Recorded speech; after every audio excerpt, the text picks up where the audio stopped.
सो अब तक आपको न्यूज़ मिल चुकी होगी कि सुनीता विलियम्स और बच वीवर 2 धरती पे वापस आ रहे हैं। जी हाँ, बिल्कुल सही सुन रहे हैं एंड आफ्टर 9 मंथ्स 9 महीने बाद वापस आ रहे हैं।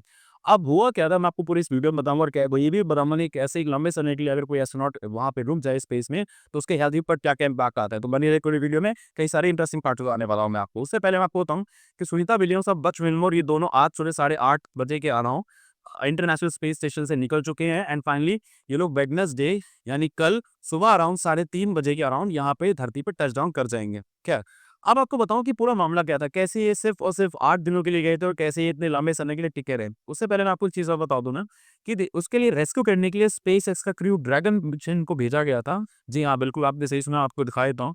ये रहा क्रू ड्रैगन मिशन जो कि अभी ये है आईएसएस एंड ये आपका क्रू ड्रैगन। इसने डॉक करा, डॉक करने के बाद क्या हुआ कि यहाँ पे जो क्रू थे वो एक्सचेंज हुआ एंड यहाँ पे सुनीता विलियम्स और बच विलियम्स बैठे एंड ये यहाँ से अनडॉक होके निकल के धरती की तरफ वापस आ रहे हैं। तो क्या था पूरा मामला मैं आपको समझाता हूँ। तो हुआ ये था कि ये जून 5 को पिछले साल जून 5 को ये गए थे स्पेस में।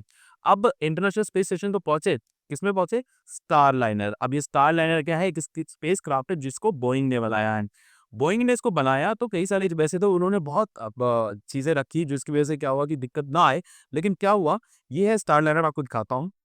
अब इसमें इश्यू ये क्लियर हो कि इसमें जो प्रोपोर्शनल सिस्टम था और जो बेसिकली इसमें जो कई सारी गैसेस यूज़ होती है, स्पेशली एक गैस जो कि यूज़ होती है वो है हीलियम। हीलियम इसलिए यूज़ होती है क्योंकि हीलियम एक ज्वलनशील गैस है या जलती बहुत जल्दी है एंड इसका यूज़ होता है कहीं न कहीं स्पेसक्राफ्ट में। अब हुआ ये है कि इसमें कई सारे सिस्टम है, प्रोपोर्शनल सिस्टम है। अब उसमें क्या हुआ कि लीकेज हो गई।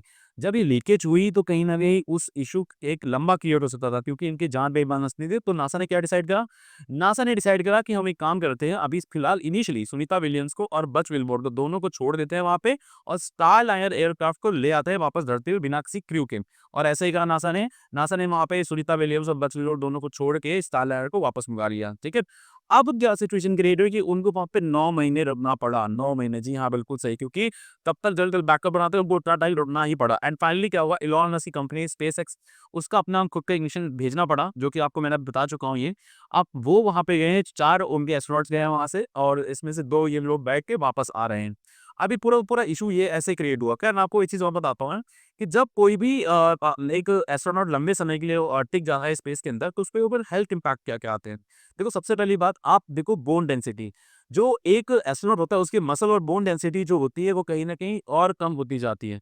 दूसरी बात उसका जो विज़न होता है यानी दिखाई देना उसको धीरे-धीरे कम पड़ने लगता है क्योंकि ऑब्वियसली कई सारे और इम्पैक्ट्स होते हैं। तीसरा क्या होता है कार्डियोवैस्कुलर इश्यूज़ यानी हार्ट डिसीज़ेज़ बढ़ जाते हैं।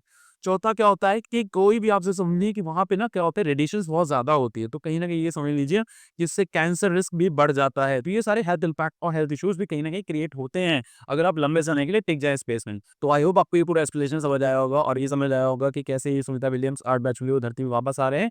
ऐसी और वीडियो के लिए अभी लाइक, शेयर एंड सब्सक्राइब करें। Thank you.